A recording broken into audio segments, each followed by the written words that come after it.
My 2024 resolution is to become a better reader. After a considerable break from the world of books, a Man Called Ove seemed like the right one to kickstart the journey back again. Hello everyone and welcome back to Rhymes and Reviews. So this month I managed to read two good books, that is A Man Called Ove by Fredrik Backman. This was suggested by one of my friends saying that this will be the most heartwarming book that you'll ever read, and honestly, I wanted something like this because this felt the best part to rekindle my reading habit again. So yeah, this one, and obviously Atomic Habits by James Clear. Wanted to build some good and productive habits, so thought this would help me out.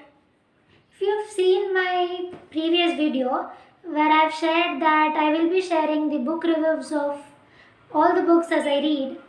So for this video, let's stick to this one book, A Man Called Ove by Fredrik Backman. So let's get started. The book left me so irresistible that I ran down the pages faster, and now I sit with teary eyes for it to end soon. Honestly, it was so difficult to let go of a man I've never met, yet a man I feel I know so well. A man I did detest at the onset, yet a man I admired reading through the pages.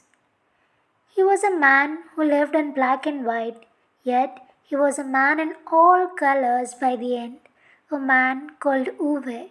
Ove, the protagonist here, is a cranky, unadaptable man with his hidebound cultures. He doesn't seem like fitting in anywhere. He loses his job and then his wife Sonia. Something inside a man goes into pieces when he has to bury the only person who ever understood him. A part of Ove also died when Sonia left him. He is so done with life now that he attempts suicide multiple times only to be interrupted by his newly moved neighbors each time. And that's where things change for Ove. He redeems the lost colors gradually and in the most uncommon ways he could as a grumpy old man. Backman's writing is so neat and clean with not too many twists and turns, and that's what makes this book a perfect read as a beginner.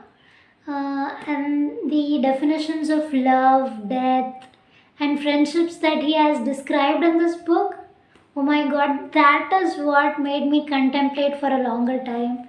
And the imagery he brings in as we run through the pages is a 10. You feel as if you're right there living it. And it's a perfect blend of comedy and tragedy. As much as I have cried reading this book, I've also rolled into laughter. Ultimately, I can say that Backman brings a deep compassion for the protagonist in the minds of the readers, and that's what makes this book to be remembered and over in general. It's a 4.5 from my end, and I cannot recommend it enough. It's a must read. Thank you. It's a tale of love, light, and friendships more than a grief, sad story. It is all the hope one needs, taking life as it comes. For life is a curious thing.